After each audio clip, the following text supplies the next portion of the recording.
မင်္ဂလာပါ tutorial 9မှာကြိုဆိုပါရစေဒီဗီဒီယိုလေးမှာတော့ recording လုပ်တဲ့အခါမှာဒီ background noise တွေကိုကျွန်တော်တို့ AI သုံးပြီးတော့ဖယ်ရှားလို့ရတဲ့နည်းလမ်းလေးကိုပြောပြပေးသွားမှာဖြစ်ပါတယ်အဲ့အတွက်ရင်တော့ကျွန်တော်တို့ဒီ browser တွေကိုသွားလိုက်မယ်သွားပြီးတော့ကျွန်တော်တို့ဒီ website တစ်ခုတွေကိုသွားပါမယ်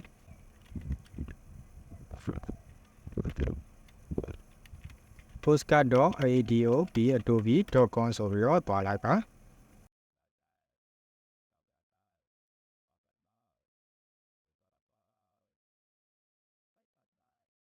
ဒီထဲရောက်ပြီဆိုရင်ကျွန်တော်တို့ဒီမှာဒီ go to enhance speed ဆိုတဲ့ပုံမှာတစ်ချက်နှိပ်လိုက်ပါပြီးတော့ရင်ကျွန်တော်တို့ဒီ go background noise တွေကိုဖယ်ရှားခြင်းနဲ့ဒီအတန်ဖိုင်လေးကိုဒီ choose ဘန်ကနေခေါ်ယူရမှာဖြစ်တယ်ပေါ့နော်ဒီမှာသူကသတ်မှတ်ချက်လေးရောရှိတယ်ကျွန်တော်တို့ file ကကျွန်တော်တို့ audio file type ဖြစ်ရမယ် audio ဆိုတဲ့နေရာမှာကျွန်တော်တို့ wave file ရတယ် mp3 ရတယ် AAC ရတယ်စသဖြင့်ပေါ့နော်ဒီ mp4 file တွေတော့မရဘူးအဲ့တော့ကျွန်တော်တို့ audio only ပဲရမယ်ပြီးရင်သူ့ရဲ့အမြင့်ဆုံးကြာချိန်ကကျွန်တော်တို့ဒီ30 minute ပေါ့နော်30 minute အများဆုံးပဲရမယ်30 minute ထဲကျော်တဲ့ video တွေ sorry audio file တွေဆိုတော့သူကရှင်းမပေးဘူးအဲ့တော့တကယ်လို့30 minute ထဲကျော်တဲ့ audio တွေရှင်းကျင်တယ်ဆိုတော့ကျွန်တော်တို့အတန်ဖိုင်ကိုနှစ်ပိုင်းဖြတ်ပြီးတော့နှစ်ခါလုပ်ရင်ရတယ်ပေါ့နော်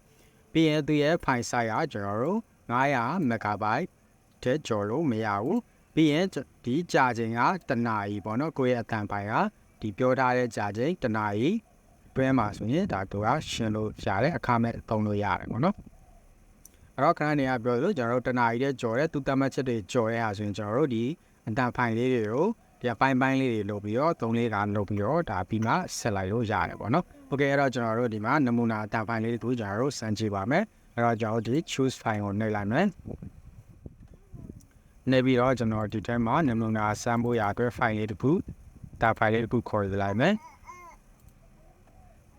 โอเคဒါဆိုရင်သူကအတန် file လေး upload ပြီးလုပ်နေပြီဒီနေရာလေးမှာနည်းနည်းလေးတော့စောင့်ပေးရတယ်ပေါ့နော်ကိုယ်အတန် file ပြောထားတာကြာရင်ကြာသလိုအချိန်ကြာမယ်အဲ့တော့ဒီကောင်လေးပြီးသွားပြီဆိုတော့ဒါကျွန်တော်တို့အတန်ကိုဒါတကယ် studio ခန်းထဲမှာကျွန်တော်တို့ဒီ recording mic တွေသုံးပြီးတော့ပြောထားတယ်လို့ဒါကိုယ့်ရဲ့အတန် quality ကောင်းကောင်းလေးရသွားစမှာဖြစ်တယ်ပေါ့နော်โอเคဒါဆိုရင်ဒီမှာကျွန်တော်တို့ file လေးကိုdownload လုပ်ပြီးသုံးလို့ရတဲ့အနေအထားကိုရောက်ရှိလာပြီပေါ့နော်အဲ့တော့ဒီမှာကျွန်တော်တို့နမူနာလေးစမ်းကြည့်လို့ရတယ်အဲ့တော့ဒီမှာဆိုရင်ကျွန်တော်တို့ကဒီ enhance မလုပ်ဖ ೇನೆ အနေအထားကိုတစ်ချက်ဖွင့်ကြည့်ရအောင်။ဟာပါ tutorial 9မှာကြိုဆိုပါရစေ။ဒီ video လေးမှာဒီမှာဆိုရင်ဒါကျွန်တော်တို့ဒီ background noise တွေကို AI နဲ့မဖယ်ရှားခင်အနေအထားမှာဆိုရင်နောက်မှာကျွန်တော်တို့လေတံတွေရောအတန်မျိုးစုံပေါ့နော်ပြီးရင်ဒီအတန် quality ကလည်းမကောင်းဘူးလို့ဖြစ်နေတယ်။ Okay ဒါလေးကိုကျွန်တော်တို့ enhance လုပ်ပြီးတဲ့အနေအထားကိုနားထောင်ကြည့်တဲ့အချိန်မှာဒီလိုမျိုးတွေ့ရတယ်။